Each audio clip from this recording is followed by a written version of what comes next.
So, let's dive right into the cold, dark universe of cosmic horror. You've got to understand, in this reality, humanity is, well, we're basically an accident, just a tiny flash of awareness in a universe ruled by ancient, alien gods who couldn't care less that we exist. Which begs the question, what kind of person looks at all that and decides to start praying? And that's the big, unsettling question, isn't it? I mean, think about it. Most religions, they're about finding some kind of salvation or peace or a happy afterlife. But in the world we're exploring today, devotion is a deal with pure oblivion. It's a bargain where the grand prize isn't heaven, but a front row seat to the end of everything, or maybe a horrifying change to your own body. So yeah, let's try to figure out the terrifying logic behind that choice.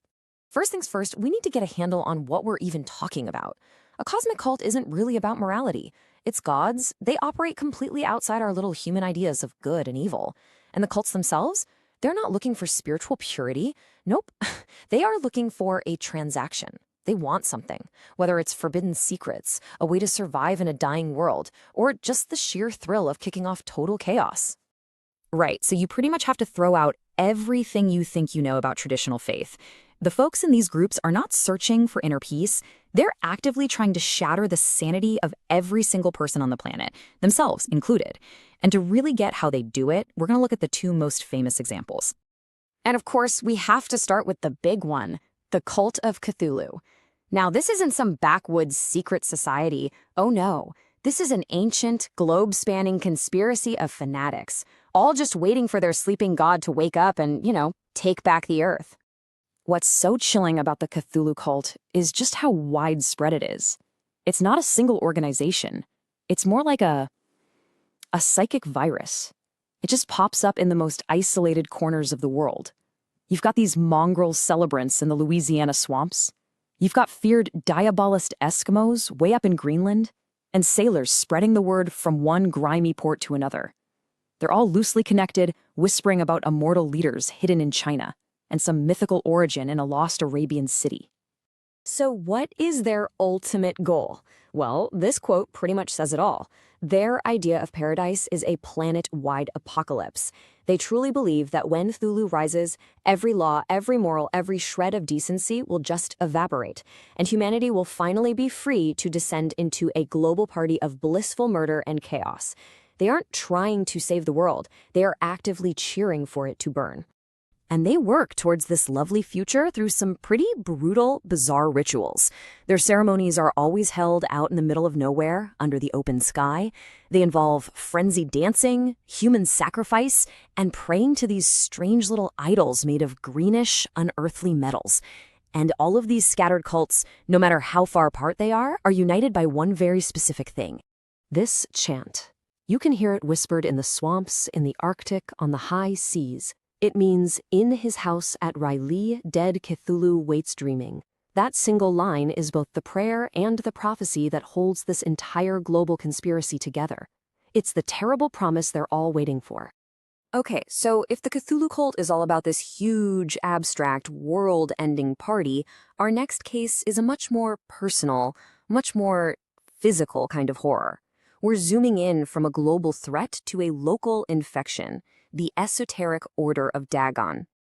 Picture this, Innsmouth, Massachusetts, a miserable, decaying fishing town where the economy has totally collapsed and people are starving. This cult wasn't born out of some grand nihilistic philosophy. It was born from sheer, naked desperation. A sea captain, Obed Marsh, came back with a deal for the town, a deal with strange beings from the deep. Worship them, he said, and the fish and the gold would flow again. And the price for all this prosperity? It was laid out in 3 oaths, and each one gets worse. First, an oath of secrecy. Simple enough. Second, an oath of loyalty to the order. Okay, but the third, that's the real horror. Members were forced to marry and have children with the inhuman, fish-like creatures they worshipped, the deep ones. This wasn't just a religion. It was a program of forced biological corruption. And you could see the cost of this deal right on their faces. Over the years, the people of Innsmouth developed what outsiders called the Innsmouth look. As they got older, their human features would, they'd melt away, replaced by bulging, unblinking eyes and scaly skin. until they were finally driven to leave the land and join their monstrous relatives in the sea forever. So there you have it, two completely different roads to damnation. One is fueled by this grand desire to see the world end, and the other is just about trying to survive in it. So why would anyone at all, choose either of these paths? When you put them side by side, the contrast is pretty stark. The Cthulhu cult is chasing this massive, abstract goal, a global apocalypse brought on by ancient prophecy. Their reward is just as abstract, a freedom made of pure chaos. Meanwhile, the Order of Dagon has a very practical local goal, survival, and their method is biological integration.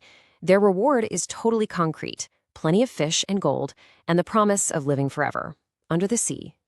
To put it really simply, one is a cult of ideology, the other is a cult of desperation. And honestly, it's hard to decide which one is scarier, the fanatics who want to destroy everything for a belief, or the ordinary people who are willing to trade away their own humanity piece by piece just to make ends meet. But here's the thing, and this is where it gets really mind-bending. The Cthulhu cult and the Order of Dagon, they're just two chapters in a library of cosmic horror. They aren't the exceptions to the rule. They are the rule. The world is secretly crawling with these groups. You see, Cthulhu?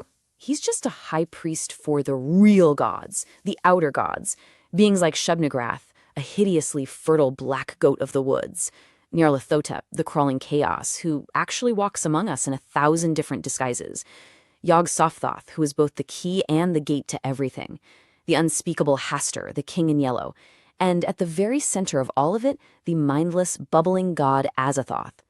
And here's the kicker. Every single one of these things has worshippers. This list is just scratching the surface. I mean, just take Hastur, the king in yellow. You've got the Brotherhood of the Yellow Sign and the Shepherds of Hastur, sure. But then there's the Dionysus Club, the Rapine Storm, the Lonely, the Holy Blood Brigade. The list just goes on and on. It's not one big conspiracy we should be afraid of. It's a world infested with an unknowable number of them.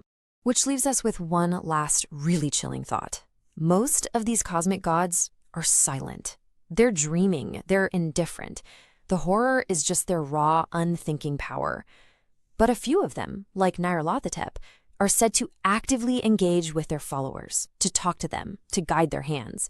So you have to ask yourself, in this vast, empty cosmos, what's worse? The God that ignores you completely, or the one that actually answers your prayers?